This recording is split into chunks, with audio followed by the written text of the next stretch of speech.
Hey, Leo, Cyrus, Alyssa, Augustus, Benaiah. I'm gonna finish the book today. The uh, the Night at Dawn. So we'll start at chapter 5. All right, sounds good. Let's see here. Share this. Let's see. All right, it looks like we're there.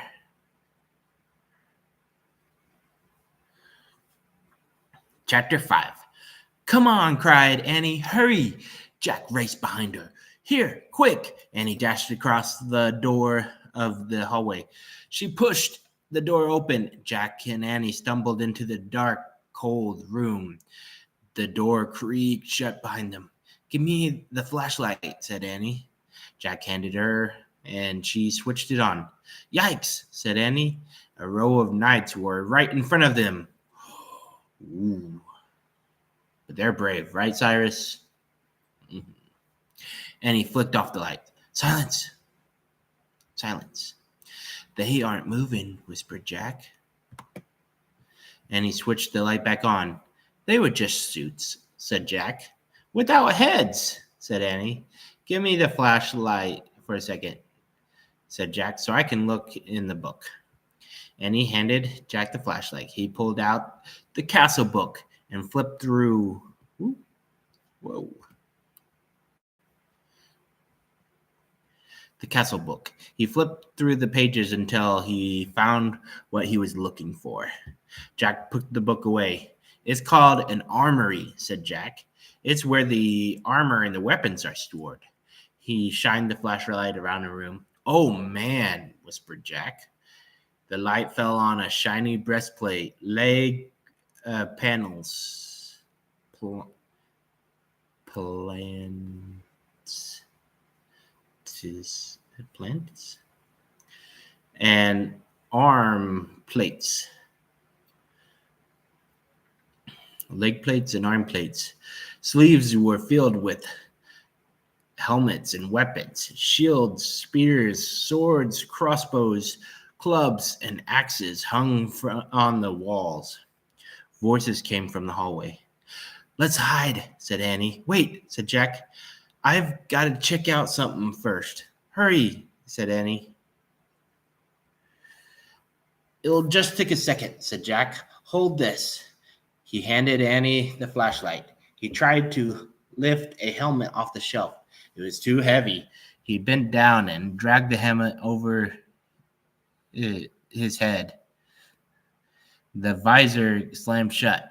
Oh, man, thought Jack.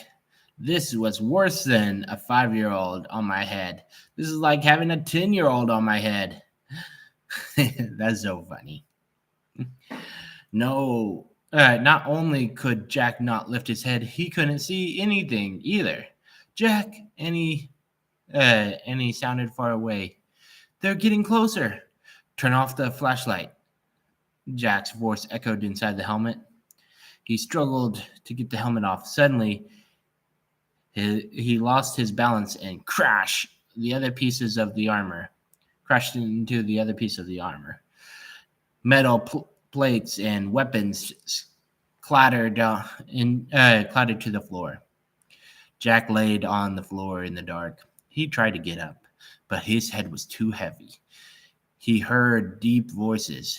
Somebody grabbed him by the arm, and the next thing he knew, his helmet was yanked off, and he was staring into the fiery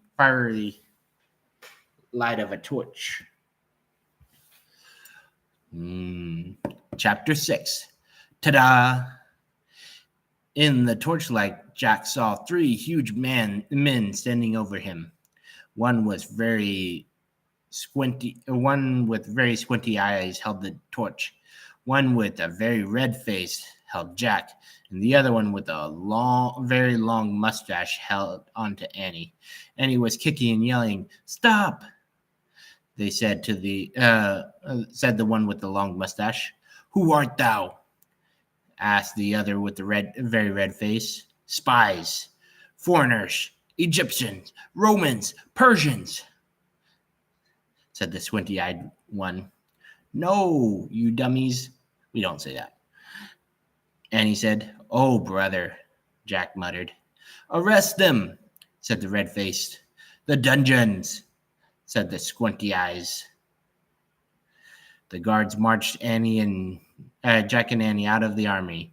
Go, said the guard, giving them a push. Jack went. Squinty, Annie, Mustache, Jack, and Red marched down the long, dark hallway. They marched down the narrow, windy staircase. Jack heard Annie shouting at the guard, Meanies! We didn't do anything, the guard laughed. At the bottom of the stairs was a big iron door with a bar across it. Squinty lifted the bar. He shoved the door, and it creaked open. Mustache and Red pushed Jack and Annie into a cold, clammy room. The fiery torch lit the dungeon. There were chains hanging from the filthy walls. Water dripped from the ceiling, making puddles on the smooth floor. It was the creepiest place Jack had ever seen. We'll keep them here till the feast is done. Then we'll turn them over to the Duke, said Squinty. He knows how to take care of thieves. They will be hanging tomorrow, said Mustache. If the rats don't get them first, said Red. They all laughed. Jack felt his backpack move, and he was quietly opening it. Come on, let's chain them too, said Squinty. The guard started towards Jack and Annie whipped out the flashlight out of Jack's back. Ta-da! She yelled. The guards froze as they stared at the shiny flashlight in Annie's hand. Annie switched on the light. The guards gasped as they jumped back against the wall. Squinty dropped the torch. It fell into a dirty puddle on the floor, sputtering out. My magic wand, said Annie, waving the flashlight. Get down, or I'll wipe you out. Jack's mouth dropped open. Annie fiercely pointed her light at Squinty, then at Mustache, and then at Red. Each howled and covered his face. Down, all of you. Get down, shouted Annie. One by one, the guards knelt down on the wet floor. Jack couldn't believe it. Come on, Annie. Come on, Annie whispered to Jack. Let's go now. Wow. She got them. Jack looked at the open doorway. He looked at the guards quaking on the ground. Hurry, said Annie. In one quick leap, Jack followed Annie out of the terrible dungeon. Chapter 7, A Secret Passage. Annie and Jack raced up the winding stairs and down the long hallway. They hadn't gone far when they heard shouting behind them. Dogs barking in the distance. They're coming, Annie cried.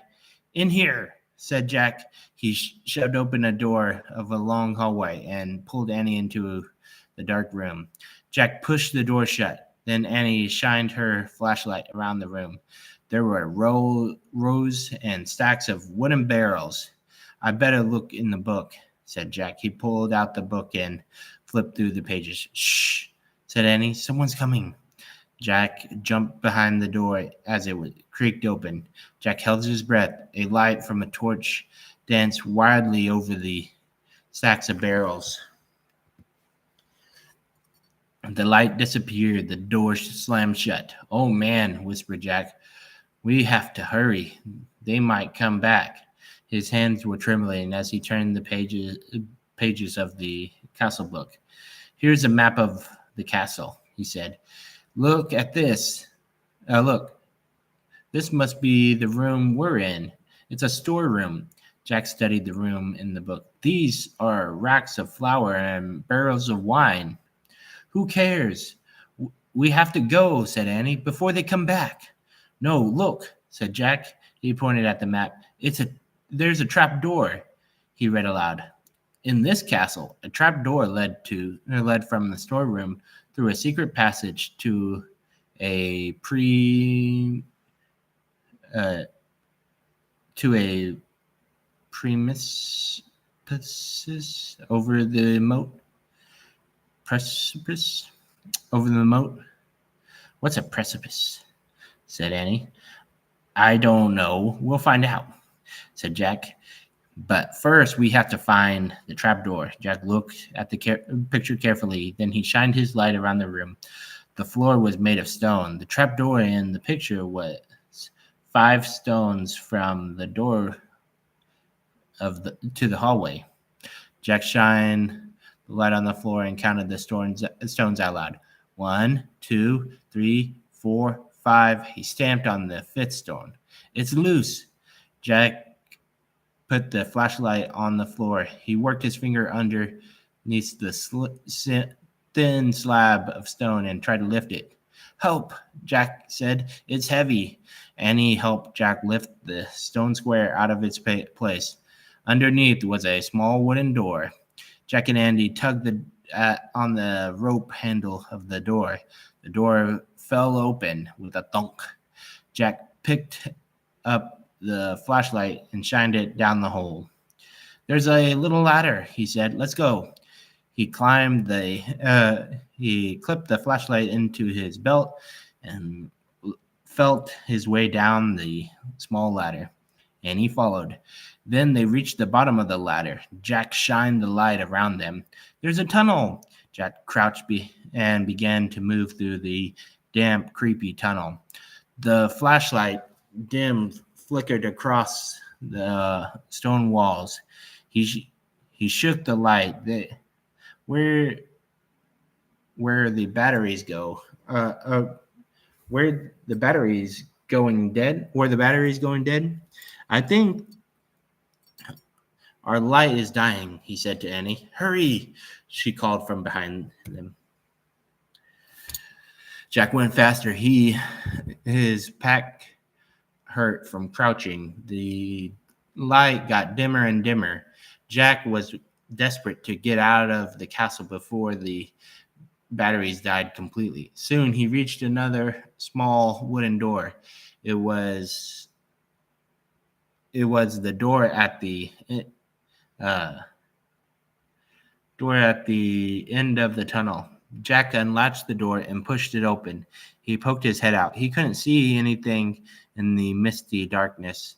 The air felt cold and fresh. He took a deep breath. Where are we? Whispered Annie.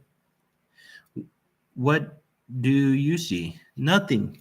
But I think we've come to the outside of the castle. And Jack said Jack. I'll find out. Jack put the flashlight in his pack. He pulled his pack on his back. He stuck his hand out of the door. He couldn't feel the ground. I'm going to have to go feet first, he said. Jack turned around in the small tunnel. Then he laid down on his stomach. He stretched one leg out the door, then the other. Jack inched down, but bit by bit, until he was hanging out of the door, clinging to the ledge. This must be the precipice, he called to Annie. I can't touch the ground. Pull me up. Jack reached for his hand. I can't hold you, she said. Uh-oh. Then Jack felt his fingers slipping, and down he fell through the darkness. Splash! Oh, that would be scary. Chapter 8. The Night. Water filled Jack's nose and covered his head. His glasses were slipping off. He grabbed them just in time. He coughed and flailed his arms. Jack! Annie was calling from above. I'm in the moat, said Jack, gasping for air. He tried to tread water and put his glasses back on. With his backpack, his shoes, and his heavy clothes, he could barely stay afloat. Splash. Hi, I'm here, Annie sputtered. Jack couldn't could hear Annie nearby, but couldn't see her. Which way's land? Annie asked. I don't know. Just jump. I don't know. Just swim. Jack dog paddled through the cold, black water. Then he heard Annie swimming too. At first, it seemed as if she was swimming in front of him, but then he heard splashing behind them. Annie, yeah, he called. What? Her voice came from the bottom, came from the front, not behind. Another splash behind. Jack's heart almost stopped. Crocodiles? He couldn't see anything, though, through his watery streaked glasses. Annie, he whispered. What? Swim past her. But over here. I'm here. I'm over here, not near the edge, she whispered. Near the edge. Jack swam through the dark towards her. He imagined a crocodile slithering after him. Jack's hand touched a wet, live thing. Ah! He cried. It's me. Take my hand, said Annie. Jack grabbed her hand. She pulled him to the edge of the moat. Then they crawled over the embankment into the wet grass. Oh, man, said Jack. He was shivering all over. His teeth were chattering. He shook the water off his glasses and put them back on. It was so misty he couldn't see the castle. He couldn't even see the moat, much less a crocodile. We made it, said Annie. Her teeth were chattering too. I know, said Jack, but where are we? He peered at the foggy darkness. Where was the drawbridge, the windmill, the hawk house, the grove of trees, the tree house? Everything had been swallowed up by the soupy darkness. Jack reached into his wet backpack and pulled out the flashlight.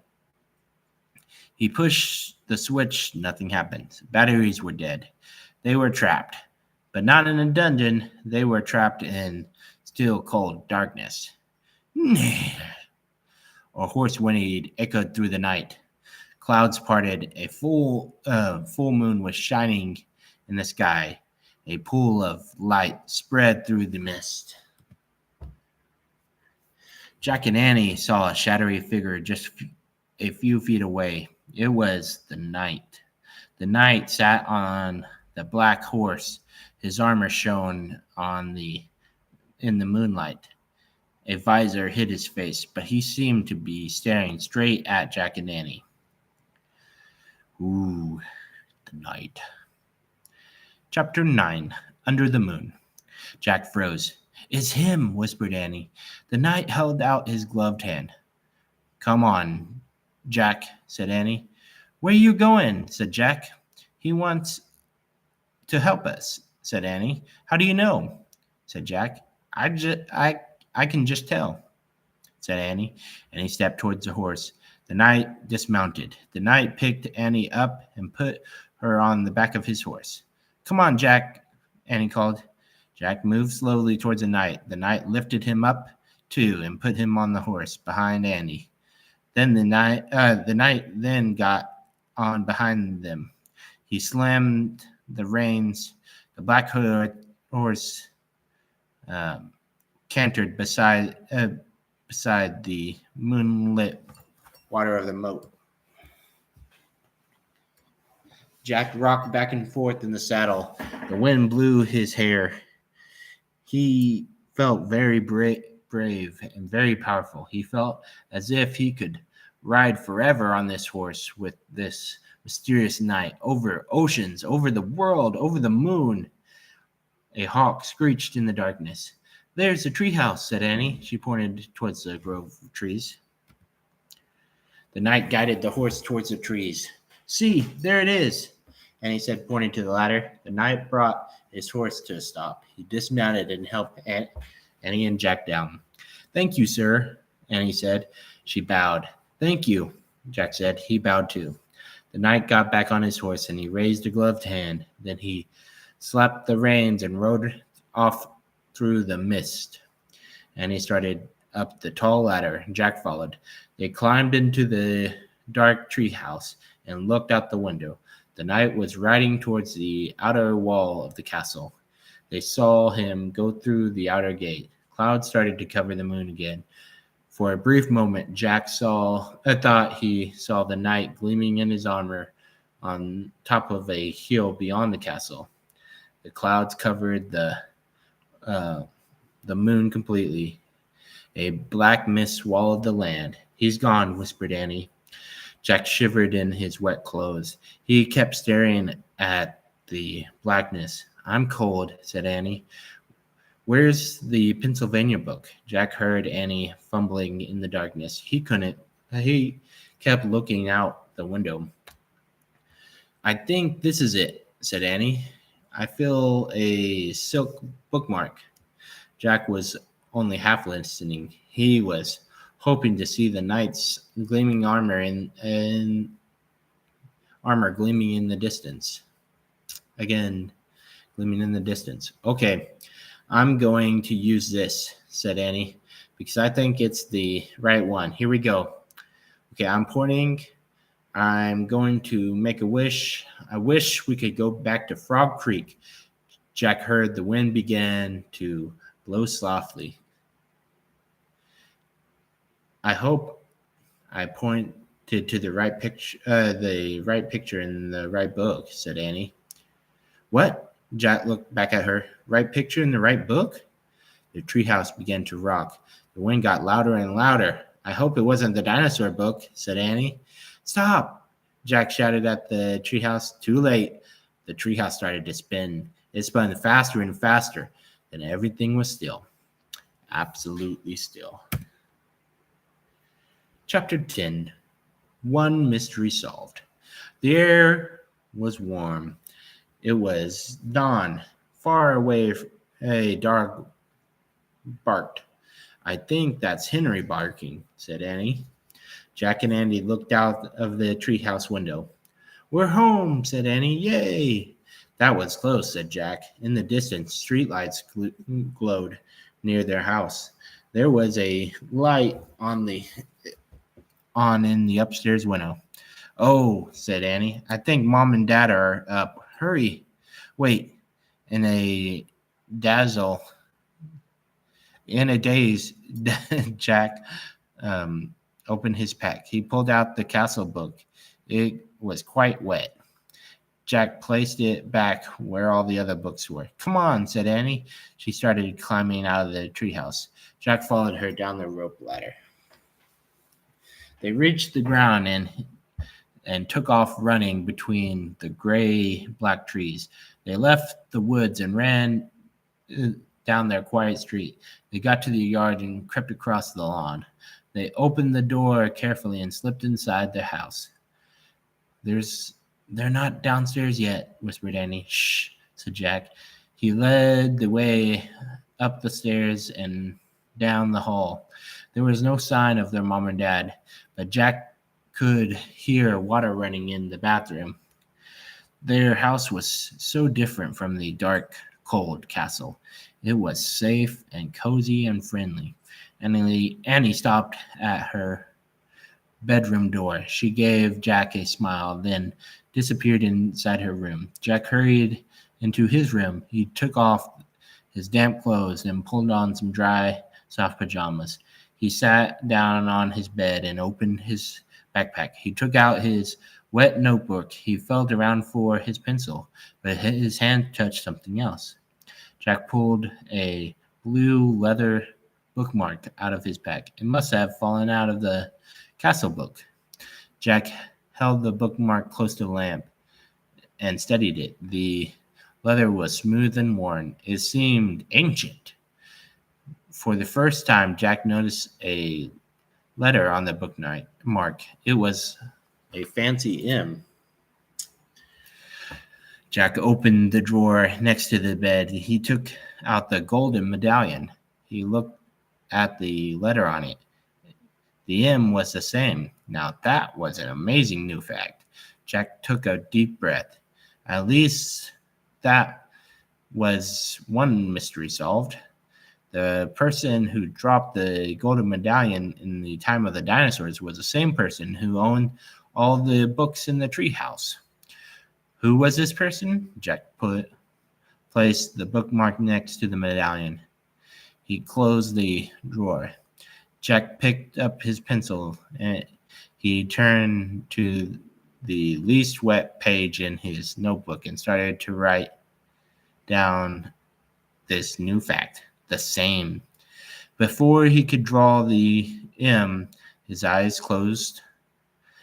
Jack dreamed they were with the night again. All three of them were riding the black horse through the cold and the dark. They rode beyond the outer wall of the castle and over the moonlit hill. Then they all rode into the mist. The end. Ooh. Leo, Cyrus, Alyssa, Augustus, Benaiah. I love you all. I love you so much. I miss you guys. I hope to see you soon. And Mommy, thank you.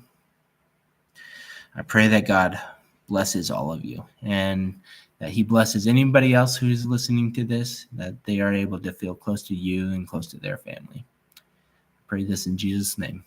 Amen. Love you.